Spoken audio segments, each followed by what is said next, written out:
Welcome back to the deep dive. Look, I want to start today with a bit of a confession. Oh, a confession right off the bat. Yeah, well, for the last 5 years or so, I have been obsessively following the whole future of work narrative. Right, the upskilling push. Exactly. I've read the books, I update my LinkedIn, I play with all the tools, and the story was always the exact same.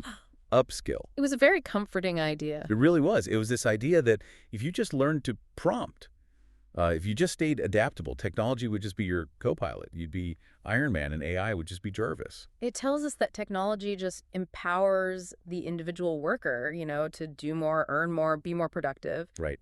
But after reading today's source material, I feel like I've been reading the totally wrong manual. It's a completely different paradigm. It really is. We are looking at episode 8 of AI Futures by Jaffar Humayoon.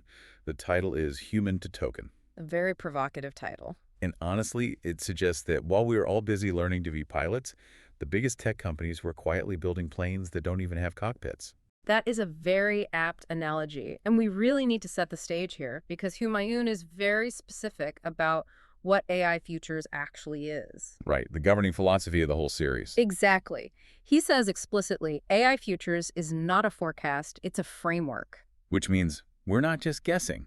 Right. We aren't looking into a crystal ball to guess what happens next Tuesday.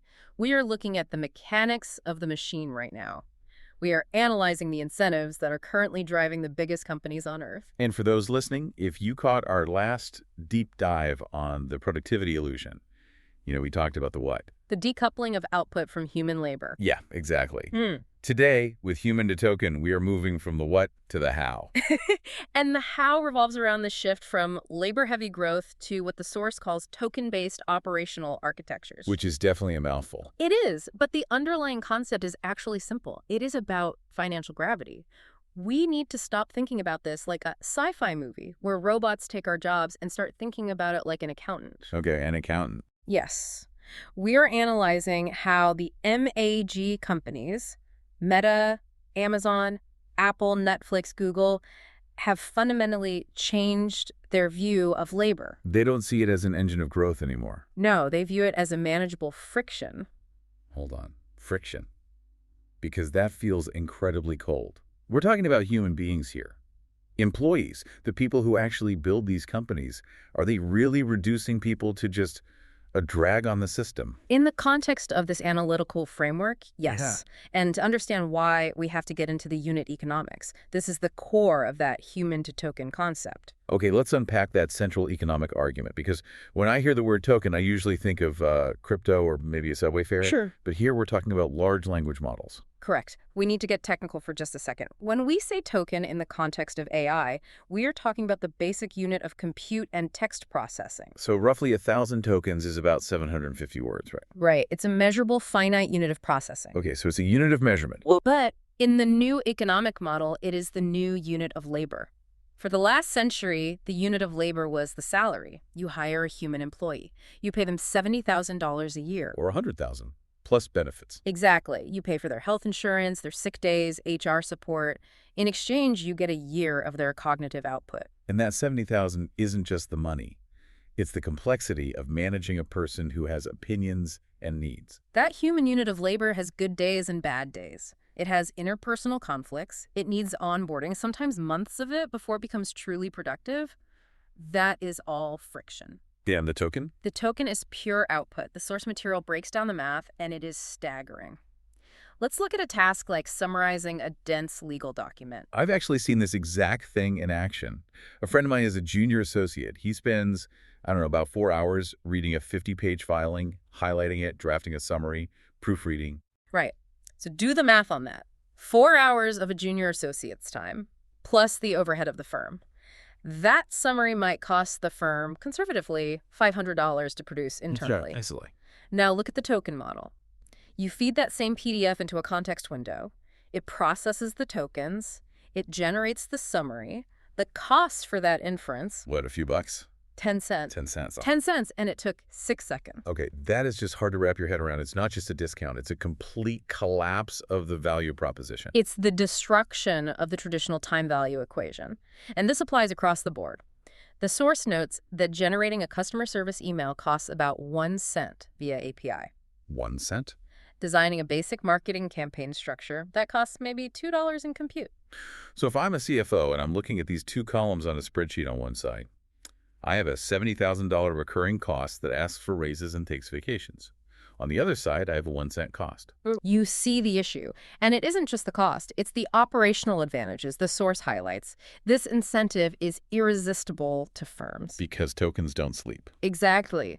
Tokens offer 24/7 availability. They have zero onboarding latency. What does that mean in practice, the zero onboarding? If you are a massive retailer and you have a huge sales event coming up, you don't need to spend 3 months hiring and training temporary support staff. You just increase your compute spend for 48 hours, then dial it back down. It's perfectly elastic. It's perfectly elastic, and it has perfect consistency. Tokens do not unionize, they do not ask for raises, and they do not require dignity. This is what Humayoon calls substitutability at scale.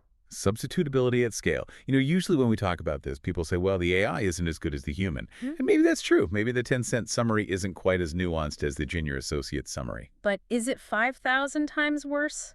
Because that's the price difference. We have to reframe the narrative here. This is not replacing people out of malice. That's just math. It's the goal of reducing cost and raising margins silently. The formula is essentially replace 10,000 employees, deploy an LLM, save millions, and scale output. And that brings us to the MAANG blueprint, because we are seeing this logic play out in real time. We absolutely are. This is the part of the deep dive that really clicked for me. We've all seen the headlines for the last few years, the tech layoffs from 2022 to 2026. 10,000 people here, 12,000 people there. The common narrative was always market correction. Or overhiring during the pandemic. Right. We were told they were just trimming the fat. But Humayoon corrects this view using the source material. He argues these were not corrections, they were efficiency stress tests. Oh, stress tests. Like, let's see if the bridge collapses if we remove these supports. Precisely. These companies cut thousands of jobs to prove a structural point. Can we function without them? And the result. Output held steady, or in many cases, grew. Which means revenue per employee just skyrocketed. Exactly. And the crucial observation from the source is this. There was no mass rehiring. The market stabilized, but the jobs didn't come back. Because they weren't vacant. Right. They were permanently filled by the machine. Let's talk about Amazon specifically, because the deep dive uses them as a primary case study. And the term used is nested automation. Amazon is really the proving ground for human obsolescence because they attack it in layers. First, you have the physical layer, right? Yes. 750,000 robots in their warehouses. That automates the moving of things. Okay, that's the blue-collar automation we've expected for decades. Then you have the clerical layer. AI routing deliveries, setting dynamic pricing, handling customer service inquiries, using generative models. That's the organizing of things. But the third layer is the one that really caught my attention, the strategic layer, algorithmic oversight. This is critical. I struggled with this a bit. We always assume you need managers. You need a human to say, hey, go do this. How do you automate oversight? Think about what a middle manager actually does. They assign tasks. They check if the task was done on time. They check the quality. They provide feedback. Right. Now, imagine the worker is a highly tracked human driver or an autonomous agent. The task assignment isn't a conversation. It's an API trigger. Deliver package X to location Y. Exactly. The quality check isn't a performance review. It's data verification. Did the GPS stamp match the location? So the feedback loop is closed entirely by code. You don't need a human to ask why you're late. The algorithm calculates the traffic impact and issues a flag automatically. The takeaway here is, once you automate the doing, you automate the oversight. The hierarchy just flattens. Because the management layer is replaced by code. That is terrifyingly efficient. But here's the why question that keeps nagging me. We are talking about tech giants. They have infinite money, but we're seeing this everywhere now. Banks, logistics, media companies. It's pervasive. Why can't a company just say, you know what, we like our people, we have a great culture, we're going to keep doing it the human way? That brings us to financial coercion, or what the source calls financial gravity. It is not a choice. It is a systemic requirement. How so? Scenario, if one firm sheds 10,000 roles and increases its margins significantly, competitors must follow to survive. It is contagious efficiency. Because if firm A is suddenly running on compute costs instead of payroll, firm B is going to get crushed on price. Firm B becomes uninvestable, which introduces the Wall Street loop. We have to analyze what investors are actually rewarding right now. And it's not expanding into new markets, is it? No. Stock prices are rising because companies are achieving margin expansion via delaboring. So Wall Street just hears fewer salaries, same output, higher profits. And they reward it instantly. This creates a force of financial gravity that pulls all enterprises toward the automated model regardless of their original intent. Regardless of their culture. Exactly. And we need to do a quick terminology check here. It's easy to call this greed. It definitely feels like greed from the outside. But we should use terms like operational optimization and margin capture. This isn't about blaming corporations for malicious intent. It's about the mechanics of the system, incentive structures, and shareholder expectations. You can protest greed. It's much harder to protest structural math. Exactly. So let's talk about who this is pulling on. Because for the longest time, there was this safeguard, the white-collar shield. We thought, sure, robots can move boxes, but they can't write complex code or design a marketing campaign. The creative or highly technical shield. Right. But that's dissolving, isn't it? It is entirely dissolving. The source explains how engineers, designers, and analysts are actively being integrated into the training data. We're seeing this with what's called the interface phase, right? Yes, humans are moving from being creators to being editors of AI ideation. So instead of writing the code from scratch, the engineer debugs what the AI wrote. The marketer edits what the model ideated. The product manager interprets outputs from internal models trained on proprietary data. But the source material suggests this is just a temporary phase. It is very temporary. You interface with the machine until it no longer needs the corrective loop. So every time I fix the AI's mistake, I'm just creating labeled training data for it. You are. The end game is that the sacred contract is being rewritten. The labor equals livelihood contract, the idea that contribution equals survival. Exactly. That is being rewritten into capital for intelligence. Capital for intelligence. The system needs capital for compute, and it generates its own intelligence. The human labor component is factored out. So where does that leave us? I mean, looking at the future outlook, usually we hear that automation always creates new jobs. We must use conditional framing here based on the framework.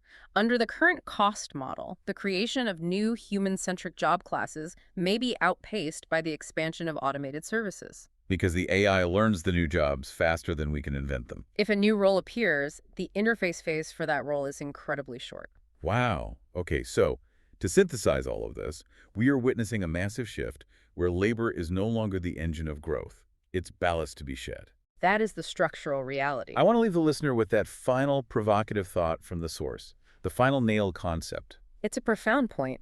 The assumption has always been that progress lifts all boats.